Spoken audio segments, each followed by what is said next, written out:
estar hoy aquí va a ser la conferencia que ha preparado ENCAR. No sé, ahora sí, que ha preparado ENCAR, Díez Ortiz, que es una dama templaria, una dama de nuestra comunidad templaria, y la verdad es que prepara todo con tanto entusiasmo y tan bien que yo no sé exactamente qué es lo que nos va a contar, porque se pone con el tema y realmente lo borda. Esta es la tercera, esta es la tercera conferencia. Recordáis que hizo el milagro de Reccio, el nacimiento, de San Francisco, luego el Santo Sepulcro, y creo que esta es la tercera. Y San Bonifacio, ¿verdad? Si me olvidaba. San Bonifacio, pero esa fue de encargo. Esa fue de encargo, esa no. Bueno, como sabéis, nosotros somos la Orden del Temple y siempre tenemos la obligación y el de formarnos bien, porque si queremos estar en el mundo del siglo XXI y queremos opinar, tenemos que saber de todo. Y cuando digo de todo, por supuesto, de los temas espirituales, pero también de los temas materiales. Yo no sé, don Javier ha ido a buscar un micrófono y no sé si no aparece el micrófono. Ah, aquí viene, Pues ya le... Ahí está. Que si no me mata. Para hablarnos esta vez de las reliquias de la pasión. Y lo va a hacer con la misma pasión con la que nos cuenta todo lo que nos ha contado a lo largo y con todo lo que nos va enseñando a lo largo de estas a lo largo de estas conferencias que nos va dando. Y especialmente esta, pues para acercarnos más, si cabe, espero que ya estéis lo suficientemente cerca, de lo que supone y lo que ha supuesto para cada uno de nosotros la pasión de Cristo.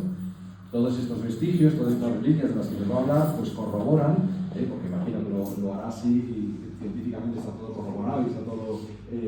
mira como diciendo, ¿no hay haciendo más? ¡No! Pues primero el hecho histórico, vamos a decirlo así, de la pasión de nuestro Señor Jesucristo, pero también el hecho milagroso, extraordinario de la pasión de nuestro Señor Jesucristo, que por ella pues todos hemos sido salvados, estamos invitados a esa salvación. Así que vamos a escuchar las palabras de ENCAR, que nos va a adoctrinar, suena muy mal, pero a leccionarnos, a enseñar para que en los distintos debates que surgirán y seguramente que surjan en la escalera de la vivienda o en nuestro trabajo, podamos pues eso, atestiguar y corroborar lo que creemos por el Evangelio. Que así sea.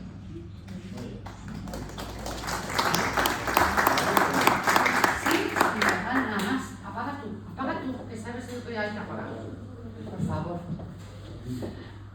Bueno, buenas tardes a todos. Veo ya caras, aquí estamos casi en familia. Bueno, en primer lugar, yo ya necesito un poquito de silencio, porque si no me distraigo me pierdo. En primer lugar, dar las gracias al Pater y a la parroquia por dejarnos siempre ejercer una de las labores de los templarios, que es la de divulgar, y en este caso divulgar algo que en el cristianismo se desconoce, que a mí me deja absolutamente atónita, que no se conozcan estas cosas. Espero que el vídeo funcione, porque el vídeo que os he traído no es mío, yo no tengo ese don, pero es un vídeo que nos va a ayudar mucho, creo que os va a ayudar mucho a ubicarnos. El título de la conferencia es Las reliquias de la pasión. Yo no tengo ningún mérito en nada de lo que voy a decir, simplemente me he dedicado a recopilar la información. Y sí que quiero que, porque me pasará y sé que me va a pasar y además sé en qué diapositiva me va a pasar, yo esto no lo puedo mirar desde fuera, porque yo creo en esto. Yo creo que lo que os voy a decir, y además está demostrado científicamente, no es cosa de fetichismo, de magia raras. Detrás de todo esto hay análisis de forenses, de paleógrafos, de paleontólogos, de científicos de la NASA. Esto no es un invento del cristianismo. Durante muchísimos años hay gente que se ha esforzado de una manera además denodada en tirar por tierra todo esto y no han podido. Yo no voy a citaros bibliografía, no voy a citaros el nombre de los investigadores, porque me parecería absurdo y nos perderíamos. Yo me voy a centrar en el mensaje, y el mensaje es el de mostraros las reliquias de la pasión. Porque yo lo he dividido en dos partes, una primera parte que es esta conferencia y una segunda parte que espero que el Pater y la parroquia nos vuelva a permitir volver aquí para hablaros de las semanas de la sábana santa y del sudario, que son las dos reliquias por excelencia de la pasión del Señor. Nosotros vamos a ver todas las reliquias anteriores a la sábana santa cronológicamente que se conservan. Voy a ver si Dios me ayuda a poner el vídeo. Todo lo que vais a ver en el vídeo son escenarios reales. No sé por qué no va el puntero. Qué bien. Ayuda. Frankie. Ay, señor. Esto es un clavario de conferencia. Está el USB puesto y antes funcionó. Aprieta el botón de abajo. Pero no funciona. Vale, da igual. Ahora, ya está. Vale. Este vídeo, todo lo que vais a ver son escenarios reales de Jerusalén, de Tierra Santa. Es un vídeo realizado por una institución que se llama Saxum, que está colaborando de manera económica con unas inyecciones económicas muy importantes en la conservación de los santos lugares.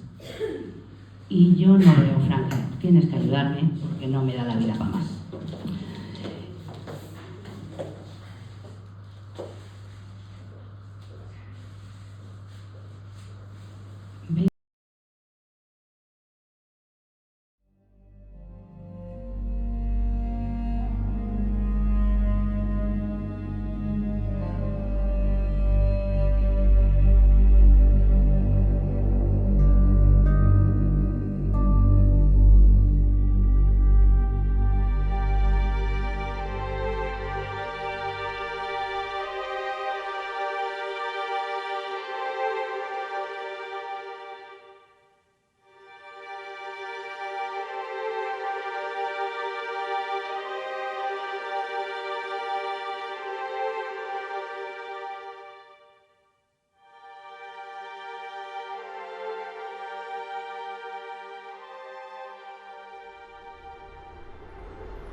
¿Y qué dos tipos de reliquias hay? Evidentemente, como dice el párrafo, en el sentido más estricto de la palabra, una reliquia es el cuerpo o la parte de un cuerpo de un santo. Esto es evidente, ¿no? Bien.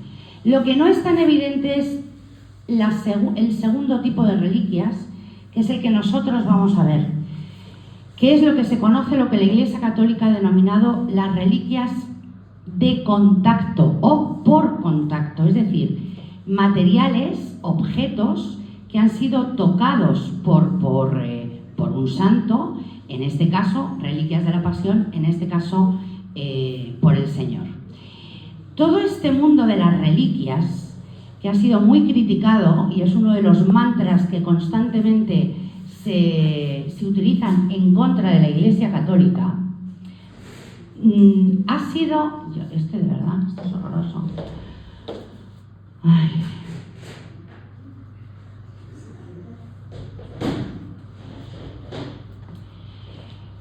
Ha sido muy criticado y siempre se ha hablado del mercadeo de las reliquias. Sí es cierto que hubo mercadeo de reliquias, claro. Sí es cierto que se destrozaban los cuerpos de los santos para distribuirlos por santuarios, monasterios y conventos, claro que es cierto. Pero igual que eso es cierto, también es cierto que, sobre todo durante la Edad Media, hubo una orden, y esto está absolutamente demostrado, hubo una orden que, aparte de proteger a los peregrinos que se dirigían a Tierra Santa, se encargaron, y lo llevaban muy a gala, custodiar las reliquias de la Pasión del Señor. Esa orden fue la Orden del Temple, orden a la que yo pertenezco y que además lo digo muy orgullosa y cada día presumo más de ello. Esto no es un invento de los templarios. Hay documentación, y documentación nada más y nada menos que en los archivos del Vaticano. A esa documentación ha tenido acceso una investigadora que se llama Bárbara Fralle, os lo tenéis en el pie de la diapositiva, que es una paleógrafa italiana que ha sido la que ha tenido acceso a todos los pergaminos y a toda la documentación que en el Vaticano se conserva sobre los templarios. Y gracias a esa investigación que ha llevado a cabo Bárbara Fralle, tiene dos libros maravillosos, uno sobre los templarios y otro sobre los templarios y la sábana santa. En esa documentación que ella ha podido estudiar y que, vuelvo a repetir, se conserva en los archivos vaticanos, esto no es ningún invento, ella, en ese proceso y en ese juicio, juicio vergonzoso que se hizo en contra de la Orden del Temple, encontró una de las confesiones que sacaron a uno de esos templarios en París, que es el párrafo que tenéis ahí, y dice: en el año 1287, un joven de buena familia llamado Arnaud Sabater ingresó a la orden y, tras su admisión, fue llevado a un lugar privado del templo para que venerase la sábana santa, besándole 3 veces los pies. La sábana santa de Turín, de la que hoy yo no voy a hablar, hablaré en la próxima conferencia si me lo permitís, hay por todos los sitios por los que pasa la sábana santa y que está demostrado y documentado, hay un vacío de casi 100 años. Esos 100 años, la sábana santa fue custodiada y venerada exclusivamente por los templarios. Y gracias a eso, la sábana santa ha llegado a nuestros días. Esto no es fruto de unos locos que se inventan la historia. Esto está probado y documentado. Tras la Edad Media, bueno, de verdad, esto es insufrible, ¿eh? Tras la Edad Media, cuando acaban esa época de las cruzadas, hubo numerosos concilios que se dedicaron a acotar el mundo y el mercadeo de las reliquias. Muchos, yo no voy a nombraros todos, pero desde el siglo XI hasta el siglo XX, la Iglesia Católica siempre se ha preocupado por acotar el mundo de las reliquias y porque no se venerasen reliquias que no fueran ciertas, que no fueran reales. Y hay un hito en toda esta evolución de la Iglesia Católica, que es el Concilio Vaticano II, que yo no existía, no estaba en este mundo, pero que todos estaréis de acuerdo conmigo que ha sido uno de los eventos históricos más importantes del siglo XX. Convocado por el Papa Juan XXIII, el concilio tuvo lugar entre 1962 y 1965. Las deliberaciones de todo ese Concilio Vaticano II, que dieron una vuelta por completo a la Iglesia Católica, se recogieron en la Constitución Apostólica. Pater, si digo algo mal aquí, te agradecería que me corrigieras. En la Constitución Apostólica, que es la que se conoce con el nombre del Sacro Sanctum Concilium. Eso contiene una serie de números, se llaman así, la Constitución Apostólica contiene una serie de números, y en una de las partes de esa Constitución Apostólica la Iglesia exige que todas las reliquias que se encuentran y se veneran en las iglesias católicas estén refrendadas por un sello de autenticidad, y que ese sello de autenticidad esté otorgado y valorado por científicos.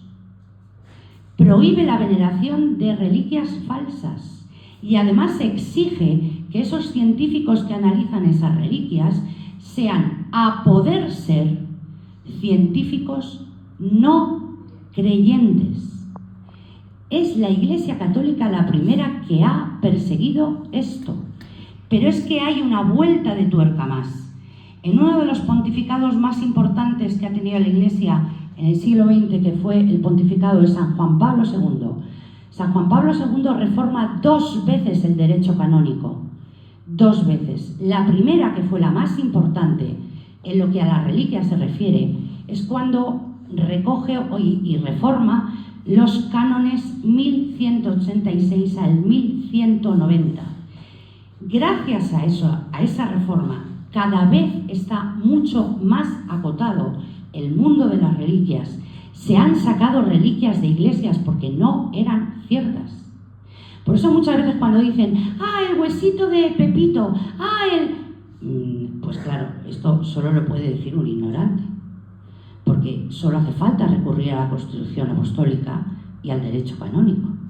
Solo hace falta tener inquietud y sobre todo saber de lo que se habla. Es muy fácil, de verdad. Me pongo muy vehemente porque esto me molesta bastante, ¿eh? Seguimos, y esas reliquias que nosotros vamos a ver a lo largo de este ratito, que son las reliquias de la Pasión. ¿De dónde surgen esas reliquias de la Pasión? ¿Quién las recoge? Bueno, yo voy a utilizar la lógica aquí y todos me vais a contestar. Todos hemos tenido la tristeza de pasar por la muerte de un familiar. Todos. Cuando un familiar se muere, lo primero que tendemos el ser humano es a conservar lo que pertenece a ese familiar. ¿Sí o no? ¿Vale? Yo todavía tengo la suerte de tener a mis padres aquí conmigo, pero cuando se murió mi tío, yo me acuerdo que yo lo único que quería era el crucifijo de mi tío, y me lo tengo yo. Con esto lo que os quiero decir, que muchas veces no hace falta recurrir a la ciencia, hay cosas de pura lógica. ¿Quiénes fueron los primeros que conservaron las reliquias de la Pasión del Señor? Los apóstoles. Se sabe que San Pedro llevó la sábana santa a Roma. Se sabe que San Pedro en las catacumbas exhibía la sábana santa en las catacumbas de Roma. Eso se sabe y está documentado. Se sabe. Pero había una serie de reliquias que se encontraron. ¿Y quién las encontró? Las encontró este personaje histórico maravilloso que fue Santa Elena, madre de Constantino, del emperador Constantino. Santa Elena era cristiana y hace una peregrinación a Jerusalén en el año 327 con 82 años de edad y descubre la tumba del Señor, lo que hoy es el Santo Sepulcro, que si muchos estuvisteis en la conferencia que os di, sabéis un poco la historia. Cuando descubre la tumba del Señor, Santa Elena descubre la Vera Cruz, descubre el Titulus Crucis, descubre la corona de espinas. Todo eso lo descubre Santa Elena. Vamos a hacer un repaso por esas reliquias de la Pasión por orden de aparición, si me permitís la expresión. Desde que empieza la Pasión del Señor hasta su enterramiento en la tumba. Si seguimos el relato evangélico, yo siempre voy a recurrir a Juan porque creo, es mi opinión, no sé si es acertada o no, pero creo que el Evangelio de Juan es el que más información nos da sobre la Pasión del Señor. Y aquí es donde tenemos la primera reliquia. Juan nos cuenta: los soldados trenzaron una corona de espinas, se la pusieron en la cabeza y le echaron por encima un manto color púrpura. Y acercándose a él le decían: salve, rey de los judíos. Esa corona de espinas existe. Y esa corona de espinas, muchas veces la gente no sabe que no era una corona, era un casquete. Esta es una reconstrucción de cómo era ese casquete. Sabemos que era un casquete por todo lo que ha quedado y todo lo que se ha analizado y las huellas que han quedado en la sábana santa de Turín. Era un casquete, estaba hecho de un material que es un arbusto exclusivo de Jerusalén, que es el Sisyphus spina Christi. Solo es posible manejar ese arbusto entre marzo y abril. Por lo tanto, la Pasión del Señor fue entre marzo y abril. Antes no se puede manejar porque está demasiado verde y no se puede doblar. Después de abril no se puede manejar porque está seco y si lo doblas se parte. Tenía que tener, por lo tanto, la suficiente flexibilidad para poder armar ese casquete que le pusieron a Cristo sobre la cabeza. De ese casquete nos queda una parte que está en París. En la capital francesa hubo un rey, que era el rey Luis IX de Francia, que consiguió esa reliquia. La corona de espinas se sabe, y lo sabemos por documentación de los peregrinos del siglo II, que peregrinaban a Jerusalén, concretamente la peregrina gallega Egeria, que no sé si habéis oído hablar de ella, nos hablan de que la corona de espinas estaba en lo que hoy es la Basílica del Santo Sepulcro. Luego se llevó a la Basílica de Sion de Jerusalén, basílica que hoy no existe, que es donde hoy está o se erige la iglesia de la Dormición de la Virgen. Allí estuvo hasta el siglo VI. En el siglo VI invaden los persas Jerusalén y entonces los cristianos orientales cogen la corona de espinas y la llevan a Constantinopla para protegerla. Y es en Constantinopla donde el rey Luis IX de Francia compra la reliquia. El emperador latino de Constantinopla tenía una deuda económica, ¿no? Necesitaba dinero para financiar la monarquía, financiar sus cruzadas, sus batallas, y el rey Luis de Francia se entera de eso. Se la compra a precio de oro. Una auténtica fortuna fue lo que costó la reliquia. Y el rey Luis de Francia la compra y se la lleva a París. Y allí, en París, es donde llega el 19 de agosto de 1279. Hay documentación en los archivos nacionales de París que hablan de esa llegada de la corona de espinas. Aquí tenéis un lienzo del siglo XIX. Y llega y la veneran en la Catedral de Notre Dame de París, que todos conoceréis. aunque sea por fotos y seguro que muchos en vivo y en directo. Allí estuvo muchos años en la Catedral de Notre Dame, pero el rey Luis IX de Francia consideraba que no era un sitio apropiado, que la corona de espinas, que aquí la tenéis, necesitaba un espacio solo para ella.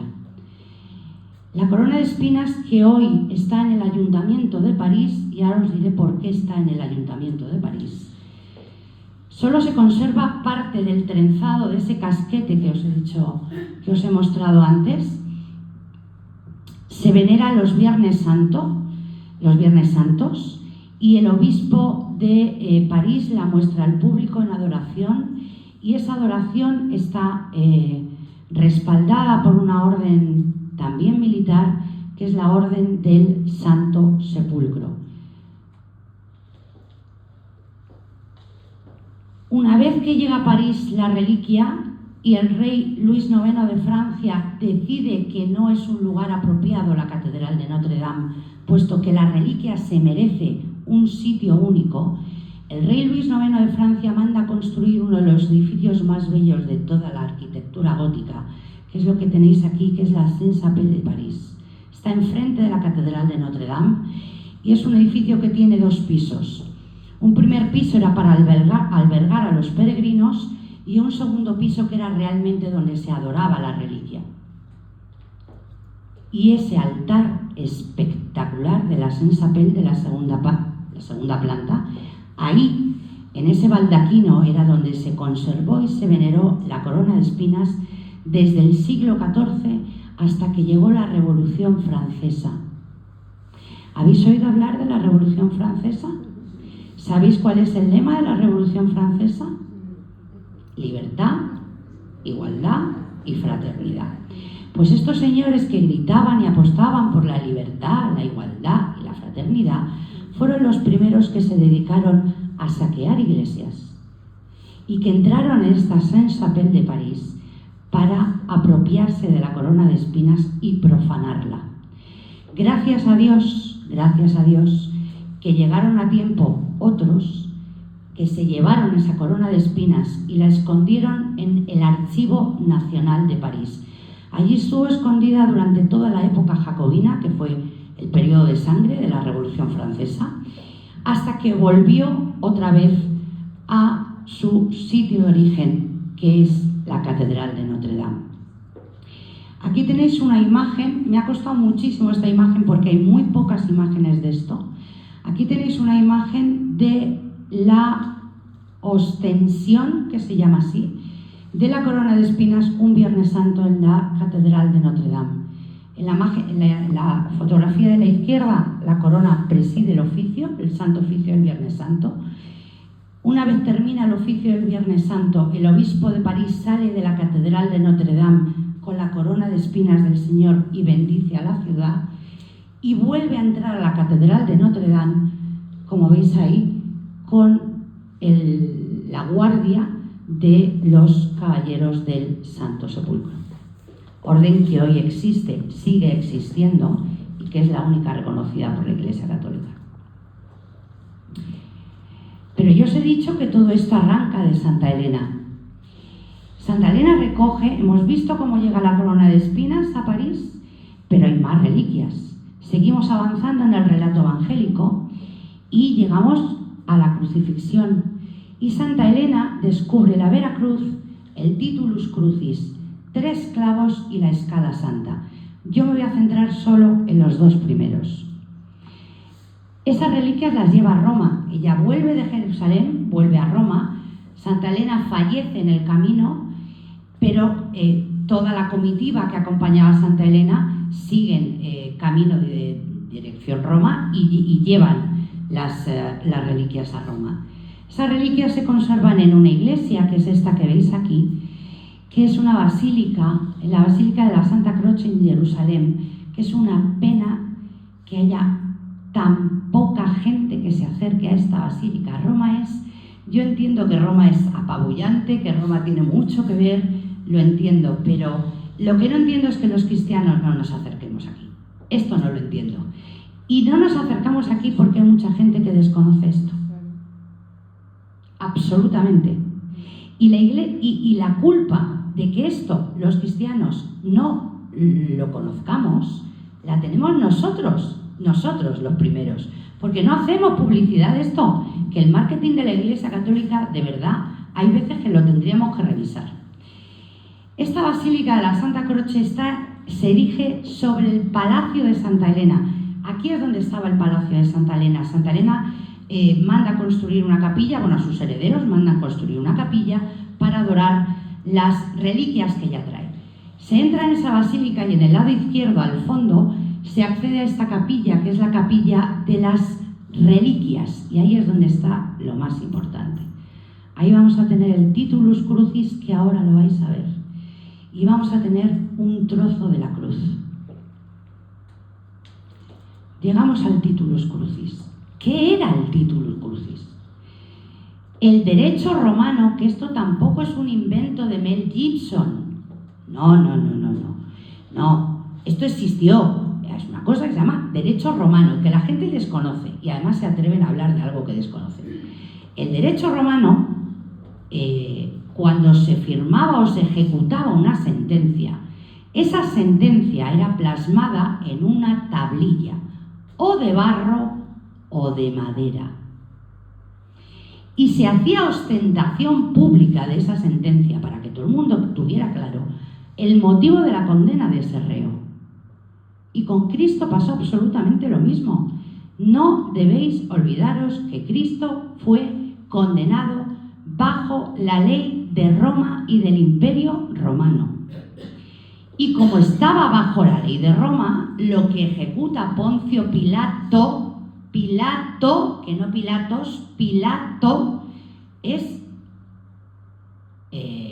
llevar y cumplir los reglamentos recogidos en ese derecho romano. En una película maravillosa, que si no la habéis visto, no dejéis de hacerlo, que es La Pasión de Mel Gibson. Película que todo el mundo critica desde la ignorancia, claro, por la ignorancia muy osada, que es muy gore, que es muy sangrienta, que eso es insufrible de ver. Pues todavía es bastante light, por lo que pasó, bastante light. Pues en una escena de esa película de Mel Gibson, que es una película muy, muy bien documentada históricamente, que es esta escena que tenéis aquí, el momento en el que Poncio Pilato muestra al pueblo judío la sentencia, el Titulus Crucis, que es como así lo llamamos. ¿Cómo era ese Titulus Crucis? Bueno, aquí tenéis una imagen del Señor, bueno, del actor que hacía de Cristo, que os vuelvo a repetir, no es nada gore. Esto no es una salvajada. Esto es la salvajada que hicieron con Cristo, pero no es una exageración, ni muchísimo menos. ¿Cómo era ese Titulus Crucis? Bueno, pues ese Titulus Crucis, en primer lugar, estaba escrito, nosotros ahora escribimos de izquierda a derecha, ¿verdad? Escribimos de izquierda a derecha. El Titulus Crucis está escrito de derecha a izquierda, al revés, porque eso era la tradición de la parte oriental del Imperio Romano. Por eso no lo veis, no se entiende. Luego vais a ver una transcripción que sí la vais a entender. Ese Titulus Crucis ponía, que es lo que todos comúnmente conocéis con el nombre del INRI. Sí, generalmente todos lo nombráis así. ¿Qué es lo que ponía? Ponía Jesús Nazarenus, Rey de los judíos. Que cuando lo muestra Pilato al pueblo judío que está en el patio de la fortaleza Antonia, se llevan todos las manos a la cabeza, asustados. No puede ser eso, eso es una blasfemia, porque para ellos era una blasfemia. Y es cuando Pilato dice, lo escrito está. ¿Os acordáis de este pasaje del Evangelio? Bien. ¿En qué 3 idiomas estaba escrito? Estaba escrito en arameo, ¿por qué? Porque el arameo era la lengua de Jerusalén. Estaba escrito en hebreo porque era la lengua oficial del Imperio Romano de Oriente. y estaba escrito en latín porque era la lengua oficial de la capital del Imperio Romano, que en este caso estaba en Occidente, que era Roma. Esos son los 3 idiomas en los que está escrito Jesús Nazarenus, Rey de los Judíos. Ese titulus crucis se sabe que se partió por 2 partes. Una primera parte se quedó en Jerusalén y otra parte es la que se lleva Santa Elena a Roma y se conserva en esa basílica de la Santa Croce de Jerusalén. Aquí tenéis una transcripción de lo mismo que se esculpió en ese titulus crucis, pero escrito a la occidental, que es el famoso INRI, Jesus Nazarenus Rex Judaeorum, que si veis las iniciales de esa frase es lo que todos conocéis con el INRI, de ahí el INRI, esa es la razón. De esa parte de la parte de Jerusalén, la parte que se queda en Jerusalén se pierde y se piensa que fue Saladino el que quema esa parte que se queda en Jerusalén, pero la parte de Roma se conserva y este es el titulus crucis que se puede observar en esa basílica y se puede venerar en esa basílica de la Santa Croce de Jerusalén. Y concretamente en el lado derecho de la diapositiva es donde se puede leer perfectamente Nazarenus. ¿Lo veis? Sí. Esto hay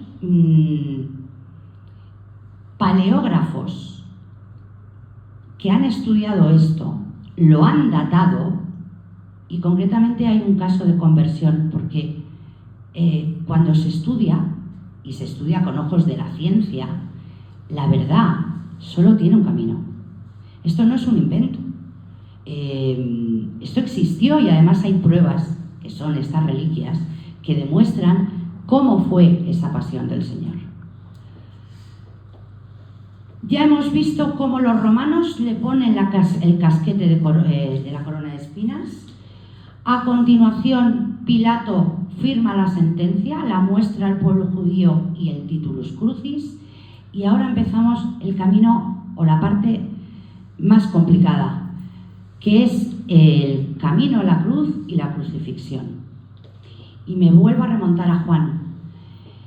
Y él, cargando su cruz, salió al lugar llamado de la calavera, en hebreo Gólgota, y allí le crucificaron con él a otros 2, uno a cada lado, y Jesús en medio.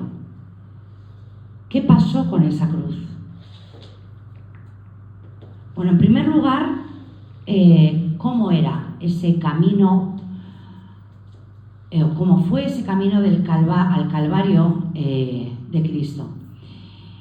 Una de las cosas que salen en todas las películas, que yo me pongo enferma cada vez que lo veo, es que ponen a Cristo con la cruz entera. Es imposible, eso no se hacía por pura lógica, simplemente por el peso. Y porque además sabemos que los romanos, cuando crucificaban, el palo horizontal estaba clavado en el sitio donde se iba a crucificar. Lo único que llevaba el reo era el travesaño, por decirlo de alguna manera, que es lo que se conoce con el nombre del stipes. El patibulum estaba clavado y el reo llevaba el stipes. Ese stipes se sabe que solían pesar entre unos 90 y 100 kilos. ¿Os imagináis a una persona que ha pasado le han coronado con las espinas, le han flagelado y además flagelado en exceso, porque con Cristo se saltaron el derecho romano en la flagelación? Estaban perfectamente medidas las flagelaciones y a Cristo le dieron 3 veces más de lo que regula el derecho romano. Después lo llevan a Pilato, le muestran públicamente, ya había pasado por el huerto de los olivos, ha sudado sangre, el miedo, era un hombre. Y le ponen, después de toda esa barbaridad, un pedazo de madera de 90 kilos y le hacen, portando la stipes, el camino entre lo que era la fortaleza Antonia y lo que hoy, y lo que era el Gólgota, aproximadamente son 2,5 kilómetros, aproximadamente, con 100 kilos sobre las espaldas.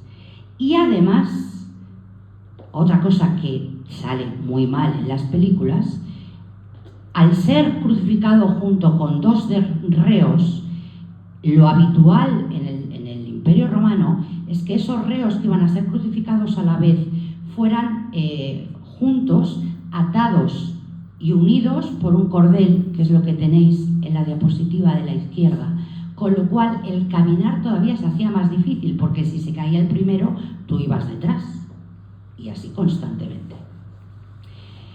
Bueno, pues esta es una de las cosas que yo me gustaba dejar claras para que supierais cómo era esa crucifixión, o ese camino al Gólgota. ¿Qué pasa con esa Veracruz? La Veracruz es muy complicado, pero bueno, se sabe a grandes rasgos qué es lo que pasó con esa Veracruz. La Veracruz la descubre Santa Elena, de eso no nos cabe duda. Y gran parte de esa Veracruz se conservó y se custodió en lo que hoy es la iglesia del Santo Sepulcro de Jerusalén, que es la imagen que tenéis en la parte central. Otra parte se la lleva Santa Elena a Roma, que es lo que hoy vais a ver a continuación en la Basílica de la Santa Croce. Y otra parte se lleva a Constantinopla. Y ahora diréis, pero bueno, ¿pero cómo se les ocurre partir la cruz en 3 partes? Era muy habitual, porque las reliquias del Señor eran tan requeridas que se repartieron por las 3 principales capitales del mundo de aquel momento: Jerusalén, Roma y Constantinopla. ¿Qué pasó con la de Jerusalén? Yo os he dicho antes al iniciar la conferencia que los caballeros de la Orden del Temple, o los templarios, y esto está demostrado, fuimos custodios de estas santas reliquias. Os he hablado de nuestro papel como custodios de la Sábana Santa, y ahora os voy a hablar de nuestro papel como custodios de la Veracruz. Ese trozo de cruz que Santa Elena deja en Jerusalén y que ella parte y se lleva parte a Roma, la que se queda en Jerusalén, fue custodiada por los templarios. Los templarios además utilizaron esa Veracruz. Esto es algo que con una mentalidad del siglo XXI sé que hay gente que le puede costar entender, pero en aquel momento era muy habitual utilizar esas reliquias en las batallas. Las batallas que emprendieron los templarios eran batallas para defender la religión católica. Estaban en Jerusalén, tenían que custodiar Jerusalén y proteger a Jerusalén de la invasión musulmana. Hubo una batalla, hubo muchas, pero una en concreto, que es la batalla de los Cuernos de Jatín, que tuvo lugar el 4 de julio de 1187. Esto tampoco es ningún invento. Y se sabe que las tropas templarias iban presididas por la Veracruz del Señor, por el trozo verdadero que se quedó en Jerusalén. Aquí tenéis una imagen de una película extraordinaria que se llama En el Reino de los Cielos, que no sé si habéis visto. ¿Habéis visto esa película? Orlando Bloom, ¿no? Es el protagonista, que a mucha gente le gusta, me parece un yogurín, pero bueno. En esa película sale la batalla de los Cuernos de Jatín. Esto es una imagen de esa batalla, y es concretamente el momento en el que llegan las tropas templarias presididas por esa Veracruz. La batalla fue un desastre, perdimos, porque estaba muy mal planificada estratégicamente, aquello fue un error garrafal. A partir de ahí, las derrotas templarias y las derrotas de los cruzados fueron en cadena. Perdimos Tierra Santa quedó para siempre en poder de los árabes, y nunca fue recuperada durante unos meses, pero lamentablemente Jerusalén nunca volvió a ser cristiana. La derrota de esa batalla, los Cuernos de Jatín, tuvo muchas consecuencias. La principal, que se perdió Jerusalén. La segunda, que es lo que a nosotros nos ocupa ahora, es que esa Veracruz se la queda como botín de guerra el enemigo contra el que luchábamos los templarios y los cruzados. Ese enemigo era Salah ad-Din, Saladino, un hombre inteligentísimo. Se queda con esa Veracruz y se sabe dónde está esa Veracruz de la que se apropió Saladino. Se sabe. Lo que pasa que no podemos, y ahora vais a entender por qué, no podemos o no se puede o no se ha podido encontrar, porque levantaría la Tercera Guerra Mundial. ¿Sabéis dónde está esa Veracruz de la que se apodera Saladino en la batalla, tras la victoria de la batalla de los Cuernos de Jatín? Nada más y nada menos que en la mezquita de Damasco, Siria, que es una mezquita maravillosa, que tenéis en la parte derecha. La lleva ahí. Él, cuando vuelve de esa victoria, regresa a Damasco. La antigua mezquita de Damasco había sufrido un incendio. Salah ad-Din manda reconstruir esa mezquita y entierra esa Veracruz a los pies, justo en la puerta de acceso de la mezquita de Damasco. ¿Sabéis por qué? Porque tal y como dijo Salah ad-Din, para que la Veracruz sea pisoteada por todos los árabes que entren a rezar a Alá. Impactante, ¿no? ¿Qué pasa con la otra Veracruz, la otra parte de la Veracruz que se lleva a Constantinopla? Ya hemos visto que la de Jerusalén se pierde y que está en la mezquita de Damasco. Os he dicho que otra parte se lleva a Constantinopla, y esa, la que se lleva a Constantinopla, desaparece en la Cuarta Cruzada, que aquello fue otro desastre mayúsculo. Cuando se pierde Constantinopla en el 1204, se sabe que estaba en el palacio de los emperadores latinos de Oriente, en una cámara que se llamaba la Cámara del Tesoro. Y en esa Cámara del Tesoro, cuando se pierde Constantinopla, entran, arrasan con todo y queman todas las reliquias que se encontraban allí. Y allí es donde desaparece el trozo de la Veracruz que se lleva a Constantinopla. Pero gracias a Dios nos queda la que Santa Elena llegó a Roma y otras dos más. Este es el Lignum Crucis que se puede venerar en la Basílica de la Santa Croce en Roma. Y aquí hay otro mantra que a mí me pone muy nerviosa, que habréis oído mucho. Es que si con todos los trocitos del Lignum Crucis que hay en el mundo se juntaran, se podía construir 3 flotas de barco. Bueno, pues el que dice eso os digo porque es que está demostrado, que es un absoluto ignorante. El personaje que se inventa este mantra fue Calvino. Calvino era un teólogo protestante, le conocéis, ¿no? Sí. Bien, un personaje también un chico guay. Estamos en plena reforma protestante, la lucha entre los protestantes y calvinistas en contra de la Iglesia Católica. Y uno de los argumentos que utilizó este señor fue la frase esta maravillosa que os he dicho. Y los cristianos, me pongo yo la primera, somos tan imbéciles que encima nos lo creemos. Porque somos así. Ese Lignum Crucis muchas veces se confunde el tamaño de la reliquia, no de la reliquia, sino del armazón que custodia la reliquia con el tamaño de la reliquia. Es decir, esto es muy sencillo. No todo lo que veis ahí es Lignum Crucis. Lignum Crucis es un trocito muy pequeño. Lo que pasa que lo que es el armazón donde se cobija esa reliquia es grande. Esto parece bastante obvio, ¿no? No sé si he sido capaz de explicarlo. Pues hay gente que todavía no le parece tan obvio. Ese Lignum Crucis se conserva en Roma. Pero es que nos hemos olvidado de lo más importante.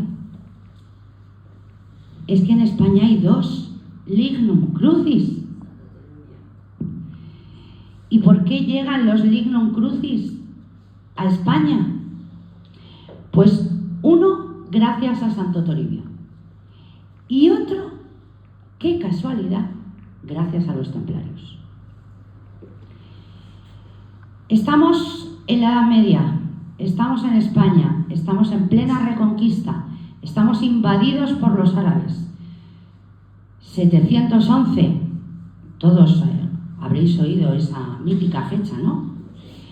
Pues desde el 711 hasta el año 1492, concretamente el 2 de enero de 1492, que es cuando se conquista el reino de Granada, pues tardamos unos cuantos siglos en conseguir ir ganando terreno los cristianos a los árabes y que los árabes desaparecieran.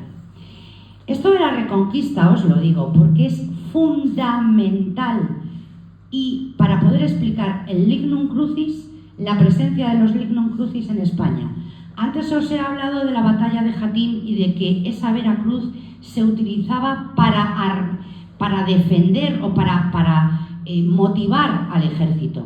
Y eso fue también la razón por la que los lignum crucis o el lignum crucis llegó a España. Santo Toribio lo trae. En el siglo VIII acababan de entrar los árabes por el norte de España. Habréis oído esa frase maravillosa que a mí me encanta: Asturias es España y lo demás es tierra conquistada. ¿La habéis oído, no? Sobre todo si vais a Asturias, ellos lo dicen y lo tienen muy a gala porque es que es real.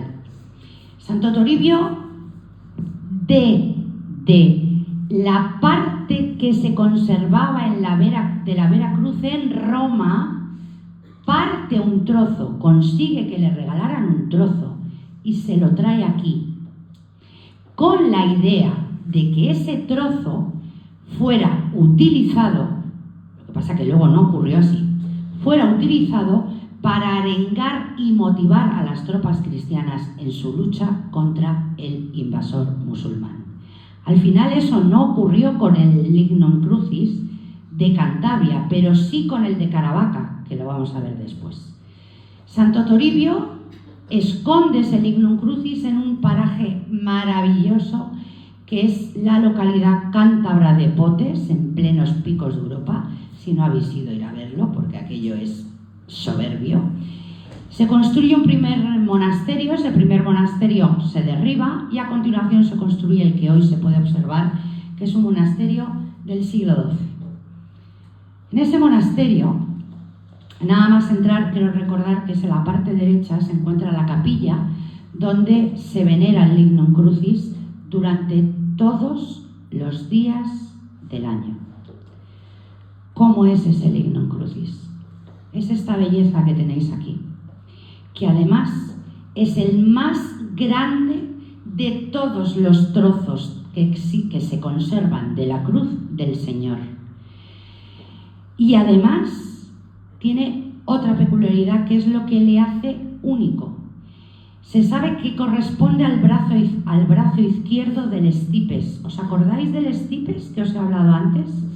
Bueno, pues os digo, es algo único no solamente por el tamaño, sino por la peculiaridad que encierra. Veis que abajo, esto es una imagen de uno de los monjes del monasterio de Santo Toribio, donde tiene la mano, abajo del todo, hay un rectángulo, un orificio, ¿lo veis? Ese es el rectángulo que corresponde a la huella que dejó uno de los clavos con los que se crucificó al Señor en ese estipes. Y esto es lo que le hace único. Este trozo de madera, para unos un trozo de madera, para otros un invento, os digo, absolutamente comprobado, con dataciones, con documentación, se sabe todo lo que es la trazabilidad, es decir, de dónde salió, por dónde pasó y a dónde llegó. No hay ningún vacío histórico en todo esto. Se ha analizado este trozo de madera, pertenece a una especie botánica única y exclusiva de Palestina. ¡Qué casualidad! Hay mucha casualidad, ¿eh? Esto todo es mucha casualidad. Es el mismo que se conserva en la Basílica de la Santa Croce de Jerusalén. El mismo. Fijaros qué casualidad. Aquí hay mucha casualidad. ¿Me estáis entendiendo la ironía? Vale. Hay otro Lignum Crucis en España, que además este año es año jubilar, que es Caravaca de la Cruz, Murcia. No sé si lo conoceréis. En Caravaca de la Cruz hay una fortaleza maravillosa que fue construida por los templarios. Esa fortaleza templaria queda muy poco, queda algo, pero queda muy poco. Una vez disuelta la Orden del Temple, esta fortaleza fue gestionada por la Orden de Santiago. Y esto es muy importante, que recordéis las dos órdenes, la del Temple y la de Santiago. ¿Por qué llegan los templarios a Caravaca de la Cruz? Pues llegan porque fue el rey Alfonso X el Sabio. ¿Habéis oído hablar de Alfonso X el Sabio? Un rey maravilloso, maravilloso. Alfonso X el Sabio habla con los templarios y les dice: tenemos un problema. La reconquista, estamos en el siglo XIII, ya estaba muy avanzada. Prácticamente cristiano era todo el norte de España, prácticamente todo lo que hoy es Castilla y León, parte de Extremadura, pero quedaba lo más importante, quedaba lo que es la zona actual de Murcia, Granada, Almería, y eso no había manera. Eso era un muro con el que estábamos los cristianos y las tropas cristianas, no había manera de avanzar. Y entonces Alfonso X el Sabio llama a los templarios y dice: venid para acá, me tenéis que echar una mano. Construyen la fortaleza y esos templarios desde esta fortaleza de Caravaca de la Cruz, poco a poco, con una tenacidad incansable, porque somos muy cabezones, fueron ganando territorio. De esa fortaleza, esto es lo que hoy veis. Lo que tenéis en la parte de la izquierda es una reconstrucción. De esa fortaleza solo se conserva lo que es el recinto exterior. Del interior no queda absolutamente nada. Lo que hoy se ve, que es lo que veis en la parte izquierda, es un santuario que es del siglo XVII, que es donde se conserva la Veracruz. La Veracruz fue traída por los templarios aquí a Caravaca cuando Alfonso X el Sabio les pide por favor que allí se monten una retaguardia para desde ahí ir avanzando. En ese santuario hay una capilla, según se entra a mano derecha, muy chiquitita, donde hoy lo que está ahí es una réplica. Y ahora os voy a decir por qué es una réplica. Esta capilla es muy chiquitita. Fijaros lo que hay en la parte izquierda y derecha. Hay dos cruces. La de la izquierda es la de la Orden del Temple, nuestra cruz paté, y la de la derecha, la de la Orden de Santiago.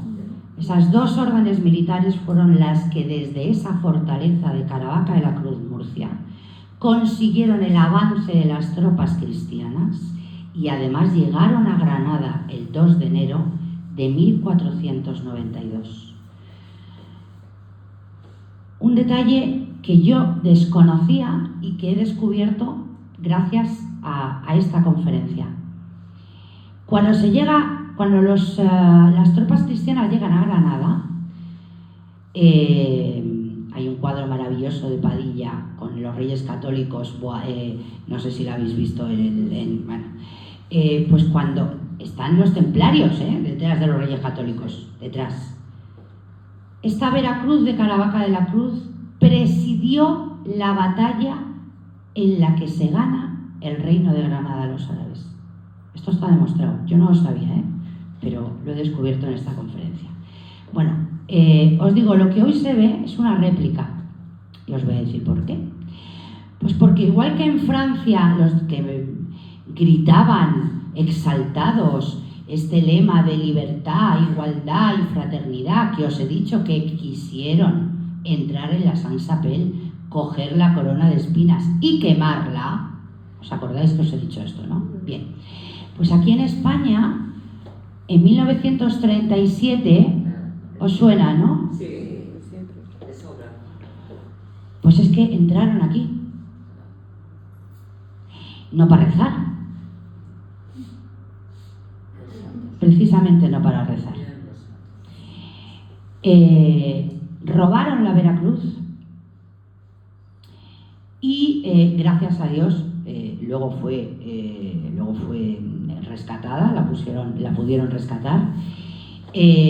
Volvió al santuario, pero ya desde que volvió al santuario ya no se han atrevido a mostrarla públicamente, la real, ¿no? Y lo que hoy se ve es una copia.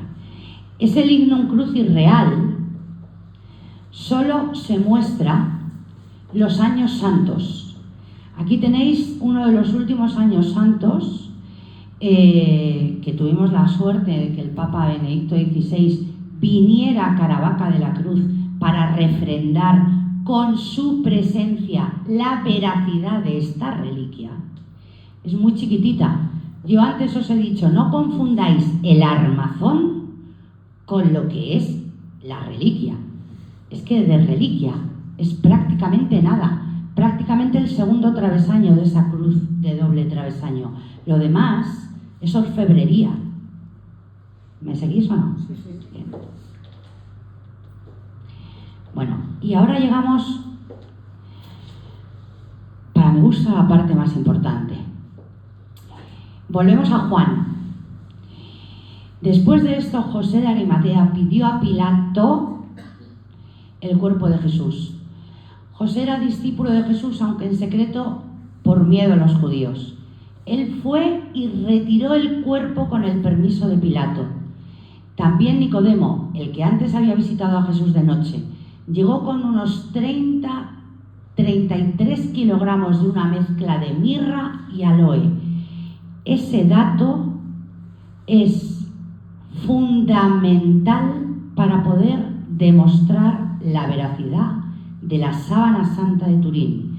Esos 33 kilogramos de mezcla de mirra y aloe. Ambos tomaron el cuerpo de Jesús y, conforme a la costumbre judía de dar sepultura, lo envolvieron en vendas con las especias aromáticas. En el lugar donde crucificaron a Jesús había un huerto, y en el huerto un sepulcro nuevo en el que todavía no se había sepultado a nadie.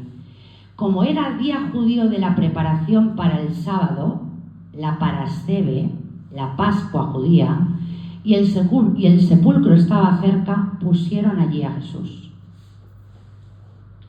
Y aquí es donde yo me rompo. Esta es una talla maravillosa, a escala real, del hombre de la sábana santa de Turín. Esa sábana santa que custodiamos los templarios y que ha sido estudiada por todo tipo de científicos, con todo tipo de prejuicios, pero la verdad es solo una y siempre una. Lo que se ve en esa sábana santa, a ojos de la ciencia, no se puede explicar. Aquí tenemos un científico de primera magnitud que por desgracia no se le conoce, que es el profesor, que además es escultor, que es el profesor Miñarro. El profesor Miñarro es uno de los especialistas más valorados en el mundo sobre la sábana santa de Turín. Y ha realizado esta escultura maravillosa en la que nos muestra a ese Cristo, a ese hombre, ese personaje histórico para unos que se han esforzado denodadamente en intentar demostrar que no existió. Para otros, un profeta, para otros, el Hijo de Dios. Esto es un detalle de esa cara que está realizada a escala real de esa síndone, de esa sábana santa de Turín. Y a todo esto yo os voy a decir lo que yo le oí a uno de los mejores científicos especialistas sobre la sábana santa. Era yo muy pequeñita. Y cuando terminó la conferencia, pequeñita, tendría 17 años, cuando terminó la conferencia alguien le preguntó: ¿y por qué si la sábana santa es tan claro que es verdad, ¿Por qué si la sábana santa todo apunta que no hay forma humana a ojos de la ciencia de demostrar por qué está esa imagen ahí? ¿Cómo llega a formarse esa imagen? Y este hombre, que es alemán, contestó lo que yo os voy a decir a continuación. Porque esto no es cómodo. Reconocer esto implica que aquí dentro nos hagamos muchas preguntas. Por comodidad, lo más fácil es no creer. Esta imagen interpela, esta imagen pregunta, esta imagen te hace pensar, y lo más cómodo es cerrar los ojos. Espero que os haya gustado y muchísimas gracias.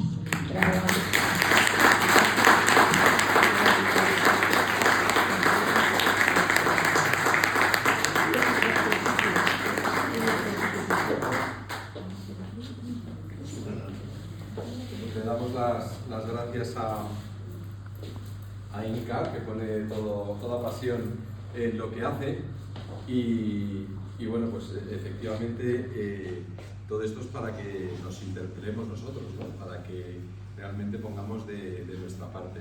Yo tengo que decir que de las dos peregrinaciones que hemos hecho a Santo Toribio aquí en la Colegiata, pues he tenido la inmensa suerte de poder coger la Veracruz en mis manos, sí, y los franciscanos siempre que he ido me la han dejado, y dar la bendición con ella, y la verdad es que es una pasada, es algo que dices, caray. El peso del relicario pues no hace honor al peso que todo eso conlleva, ¿no? de la cruz que llevó nuestro Señor Jesucristo. Referente a la Santa Sínode, pues la estamos esperándote. O sea, si me dejas, primero si me dan ellos sí.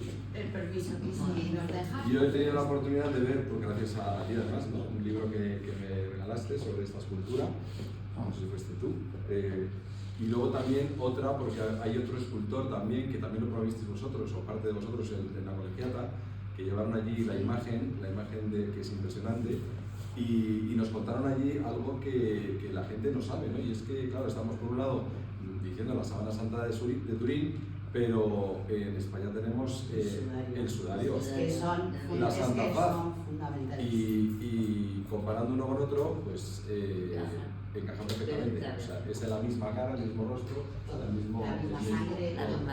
Así que tenemos la inmensa suerte. Suerte.